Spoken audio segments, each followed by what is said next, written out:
I'm up here on the International Space Station. So this is Node 2. This is a really cool module. Of course, most of these modules you'll see they have 4 sides and they're put together. That way we could sort of work on a flat plane, either a wall, a floor, another wall, or the ceiling. But you know, again, all you have to do is turn yourself and your reference changes.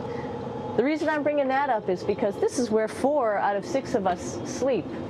And so people always ask about sleeping in space. Do you lie down? Are you in a bed? Not really, because it doesn't matter. You don't really have the sensation of lying down. You just sit in your sleeping bag. So here's one sleep station right here. I'm going in right now. You can follow me if you want. So I'm inside. It's sort of like a little phone booth, but it's pretty comfy. I've got a sleeping bag right here that we sleep in, so we don't have sort of like a little bit of a cover. We don't fly all over the place.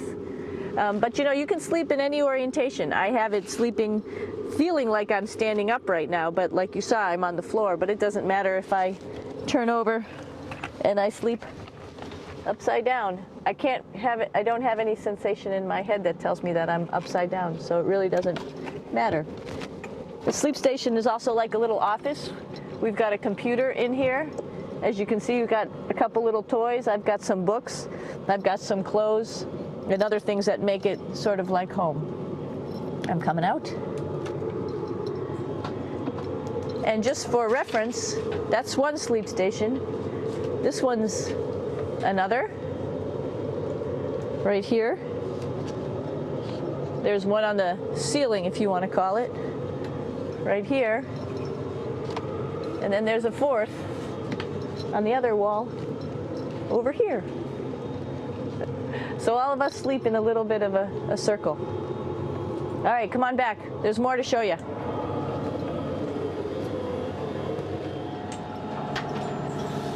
I know that there's some questions about how to use the bathroom and how do you actually live in space like normal, like at home. I mentioned real quickly about getting up in the morning and brushing your teeth and washing your face. Well, how do you do that?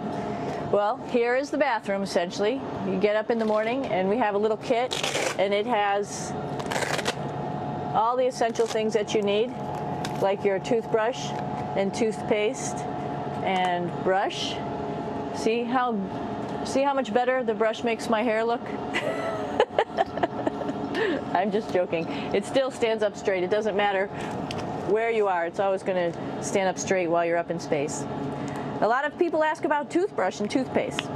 So, luckily enough, toothpaste, you can do it upside right this way, is sticky, and so it sticks to your toothbrush. No problem.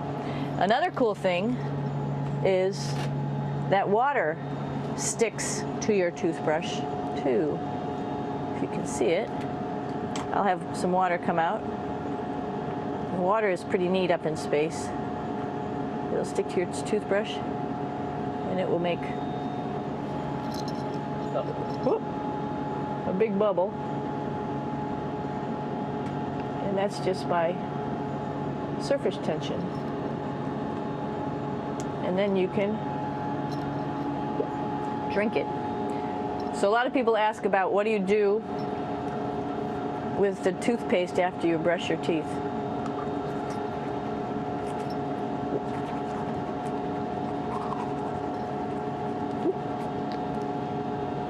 Two options. Swallow it, and it's sort of like mouthwash, but it tastes a little gross.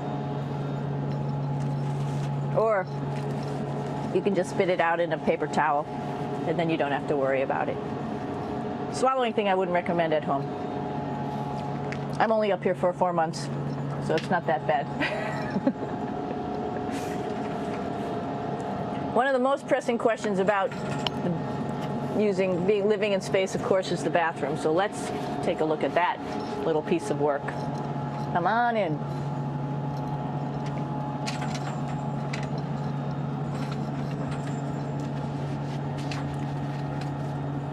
Here we are at the throne. This is awesome. You might see the little, you might have noticed the little moon on the outside. This is our orbital outhouse right here.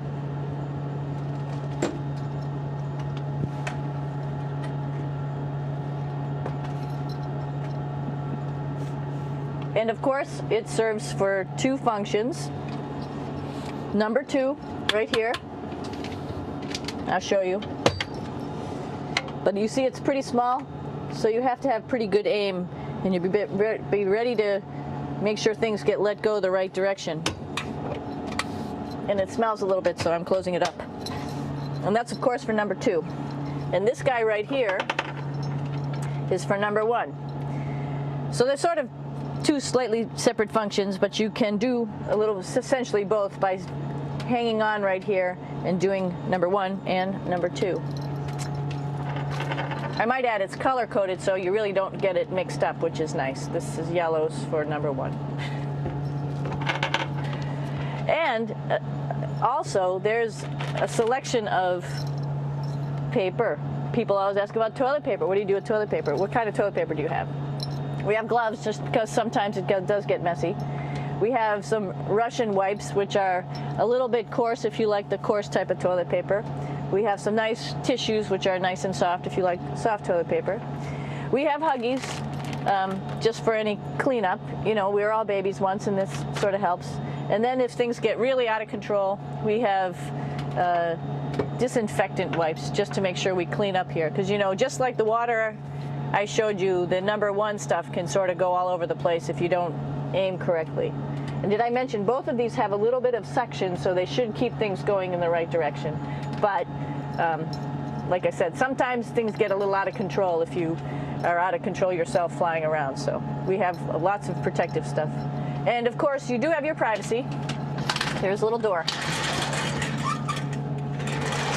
so other people know that you're in there. Here's a pretty cool place. This is sort of like in your house where everybody meets in the morning. After you wash your face, brush your teeth, you want to find something for breakfast. And this is our kitchen. You might notice there's all sorts of foods here. It's like opening the refrigerator. You got all your different stuff that you want to have: drinks, meats, eggs, vegetables, cereals, bread, snacks. And that's a good place. That's where you find all the candy. Side dishes, and then some little power bars just in case. So we have all this type of food. Some of it is dehydrated, and so we have to hydrate it, fill it up with water. Some of it is already made, and then all we have to do is heat it up. So something like this, I'm pulling out barbecued beef brisket. Pretty yummy. Not only is this food made in the US, but we also have food here from Japan. We've got Russian food. As you can see, all these red containers are filled with food that's from Russia. And then we get some of our specialty stuff, some things that we like, some of our favorite stuff that your family can send up. In fact, I like fluffernutters, and so I got sent up some fluff so I could make my fluffernutter with peanut butter. So you have a lot of food up here, no problems.